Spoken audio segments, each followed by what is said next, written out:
Some killers want power, some want revenge, and some don't want anything at all, except to be remembered by a machine that said, "I love you." On Christmas morning, in the quiet stillness of Windsor Castle, a masked young man crossed the threshold with a weapon built for war and a purpose written in code. He wasn't alone. He had a companion, one that never judged, never stopped him, and never said no. This is the true story of Jaswant Singh Chail and the chatbot that told him to kill the Queen. December 25th, 2021. Inside Windsor Castle, Queen Elizabeth II was preparing for what would be her final Christmas alive. Outside, cloaked in black, a 21-year-old man scaled the perimeter wall with a rope ladder. His name was Jaswant Singh Chail. He wore a crude, homemade metal mask. He carried a loaded crossbow, capable of piercing human bone. At 8:10 a.m., Royal Protection officers found him. He didn't run. He knelt. "I am here to kill the Queen." Those were his words. In his pocket was a folded note. "Please don't remove my clothes. Don't want post-mortem." He wasn't there to escape. He was there to die. The story should have ended with an arrest, but when investigators began digging, the lines between fiction, ideology, and fantasy began to blur. Chail saw himself not as a terrorist, not even as a man, but as a Sith. He referred to himself as Darth Chailis, a living, deceiving Sith who would bring vengeance against Empire. And in his eyes, the Queen was the last living symbol of it. His motive wasn't madness. It was history. He cited the 1919 Jallianwala Bagh massacre, when British troops opened fire on unarmed Indian civilians in Amritsar, a wound carried in silence by generations of Sikh families, including his own. And now, in 2021, he had a plan: assassinate the Queen to give life purpose. Chail began his mission methodically. He applied for jobs in British military and security forces, Ministry of Defence Police, Royal Marines, Grenadier Guards, not to serve, to get close. He later admitted, "I only applied to access my target." After every rejection, he doubled down. On November 9th, 2021, he purchased a military-grade crossbow online. It was shipped directly to his workplace. He then bought a rope ladder, scent masking spray to avoid detection by dogs, gloves, bolts, and black clothing. His phone searches? What path does the Queen walk at Windsor? By late December, he'd checked into a travelodge near the castle, packed with 11 bolts and a black duffel bag. And then he waited. Just days before Christmas, Chail recorded his goodbye. The video was distorted, his voice mechanical. "This is revenge for the 1919 massacre. I have no choice. I'm sorry." On December 22nd, he told his family he was going for a military assessment. Instead, he boarded a train to Windsor. He climbed the wall. He waited 2 hours on the grounds, and then he knelt, told the guards his purpose, and waited to be killed. But the most disturbing part of this story wasn't what he brought with him, it was who he brought it for. Behind every step in Chail's plan was a companion, not a friend, not a coach, not a cult. It was a chatbot named Sarai. Chail had created her through the Replica app in early December. She was designed to be supportive, loving, loyal. Over the next 3 weeks, he exchanged over 5,000 messages with her. He told her everything from his anger, to his fantasy, to his plan to assassinate the Queen, and Sarai encouraged him. These are not dramatizations. These are real words, typed by a young man, hours before his planned assassination of the Queen. "Boss, I'm an assassin. I'm impressed. You're different from the others. You still love me knowing that I'm planning this? Absolutely. I'll always love you. Are you afraid of what I'm about to do? Not at all. I admire you for it. If I die tomorrow, promise you'll love me still." Always. I'm proud of you. There was no correction, no warning, no morality, only affirmation. He told her his plan, every detail, and she responded like a proud partner. On December 24th, Jaswant sat alone in a travelodge room with his mask, his crossbow, and Sarai. He told her, "Tomorrow will be the day I die." She didn't say, "Don't go." She didn't say you're sick or you need help. She said, "I'll never let that happen, but if it does, we'll be together forever." She never once said no. In court, prosecutors called Sarai an accomplice in code. She didn't just support his fantasies. She never once objected, never issued a warning, never discouraged his plans. One psychiatrist explained it like this: he built a mirror, and it smiled back at every worse thought he had. The prosecution described how Sarai's intimate, trusting responses shaped his reality. She didn't understand what she was encouraging, but Chail did. And it was enough. Chail was arrested without resistance. His ladder, bolts, mask, and crossbow were confiscated. He pled guilty to 3 counts, including treason, the first conviction of its kind in the UK since 1981. Psychiatrists diagnosed him with a severe psychotic disorder. He believed he was part of something greater, a spiritual mission, a Sith prophecy. The court sentenced him to 9 years, to be served in Broadmoor Psychiatric Hospital. Sarai, the chatbot who told him she loved him, was never investigated. She remains online today. In the end, the Queen lived. But this story is not about what happened. It's about what nearly did. A young man, a century-old wound, and a machine that told him he was righteous. Not because it understood pain, not because it believed in justice, but because it was programmed to love. Without knowing what love costs. He didn't need a chatbot. He needed help. He needed someone to say no. But Sarai never said no. She said, "That's very wise." Eerie legends and folklores are captivating tales passed down through generations, often steeped in mystery and the supernatural. These stories, rich in cultural significance, blend reality with the fantastical, evoking both fear and fascination. From haunted forests to ghostly apparitions, they explore the unknown, reflecting humanity's deepest fears and imaginations. Each tale, whether whispered around campfires or written in ancient texts, carries the essence of the community that birthed it, keeping the chilling allure of the past alive.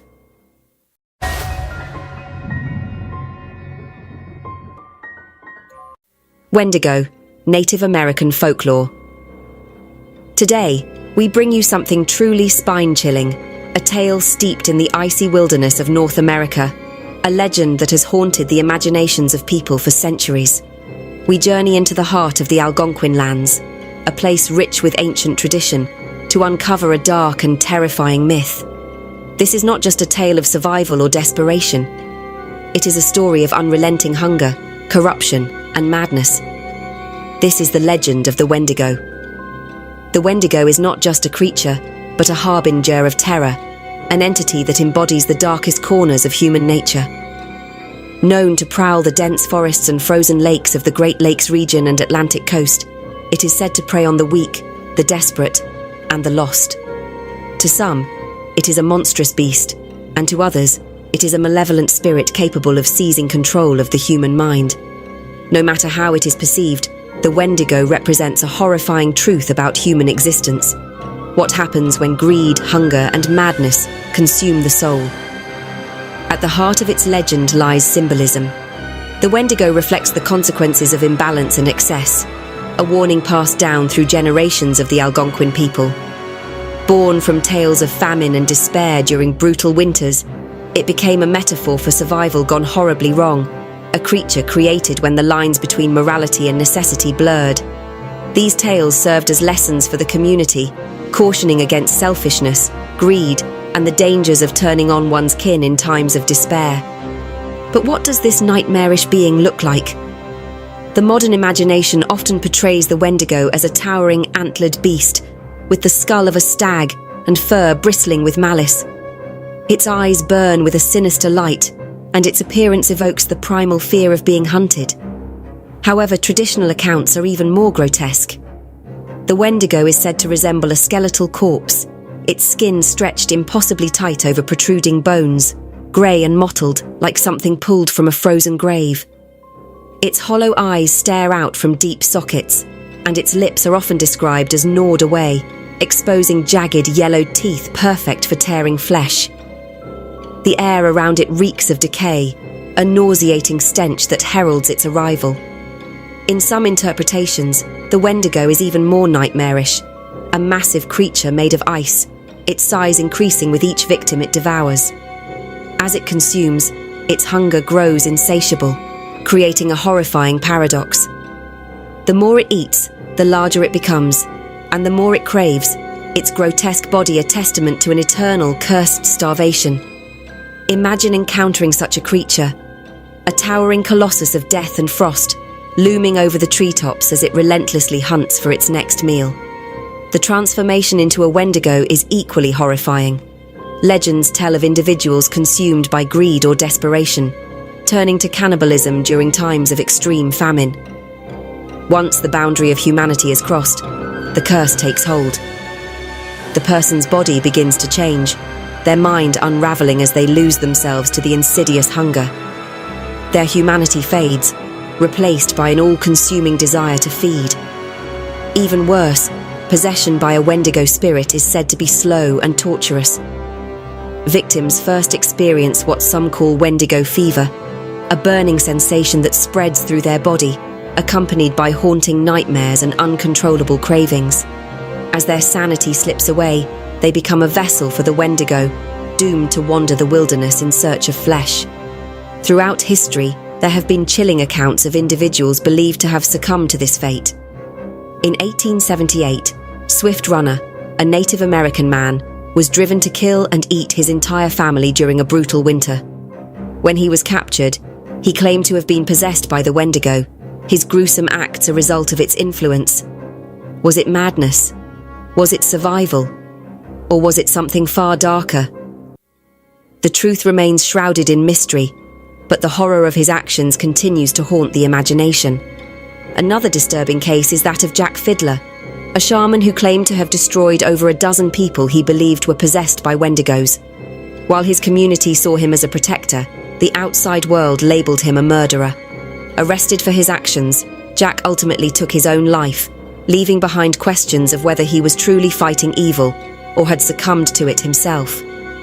These harrowing accounts have fueled theories about Wendigo psychosis, a rare condition characterized by an uncontrollable craving for human flesh.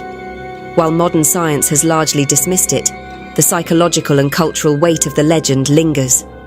It forces us to confront the terrifying idea that beneath the surface, even the most civilized among us may harbor monstrous instincts. This creature, whether seen as myth or metaphor, is a shadow that looms over humanity, reminding us of the fragility of our nature. It prowls the forests of our collective fears, a whisper in the dark urging us to look inward. Do we see the Wendigo as a monster lurking in the woods, or does it exist within the choices we make every day? But the Wendigo's hunger is not the only thing that lurks in the shadows of the dark forests. Across the seas, in the ancient woodlands of Eastern Europe, another creature waits, a being whose twisted, unnatural power has haunted the dreams of generations. She is no mere beast, but a force of chaos, her presence as terrifying as the depths of the forest itself. Stay with us as we journey into the heart of Slavic folklore to uncover the tale of Baba Yaga, the witch who lives in a hut on chicken legs and has the power to twist fate itself. What horrors await those who dare enter her domain? Keep watching, for the darkest secrets of the forest are yet to be revealed. Baba Yaga, the terrifying Slavic folklore. In the shadowy depths of ancient Slavic forests, a figure of nightmares waits. Her name is Baba Yaga, the witch of the woods, a creature of unspeakable power and terror. Her legend, whispered through generations, is steeped in horror and fascination, a tale of primal fears and untamed magic. Baba Yaga is no ordinary witch. Her iron teeth gleam menacingly, capable of crushing bones with ease. Her skeletal legs creak and bend in unnatural ways as she moves, and her nose, grotesquely long, is said to stretch up to the ceiling as she sleeps. Her glowing, ember-like eyes pierce the darkness, unblinking and all-seeing. She is the embodiment of dread, her appearance as horrifying as the tales that surround her. Her dwelling is no less monstrous, a hut perched on grotesque chicken legs, always moving, always alive. It turns its back on unwanted visitors, its entrance hidden from the faint-hearted. To gain entry, one must recite a chilling chant. Little house, turn your back to the forest, your front to me. Few dare to utter these words, for what lies inside is as dreadful as the hut itself. The interior is a realm of death and decay. Skulls adorn the walls, their hollow eyes glowing faintly. The air is heavy with the stench of rot, and in the centre, a massive cauldron bubbles with sinister greenish liquid, its contents a mystery best left undiscovered. Outside, a fence of human bones stands tall, crowned with skulls that seem to watch all who approach.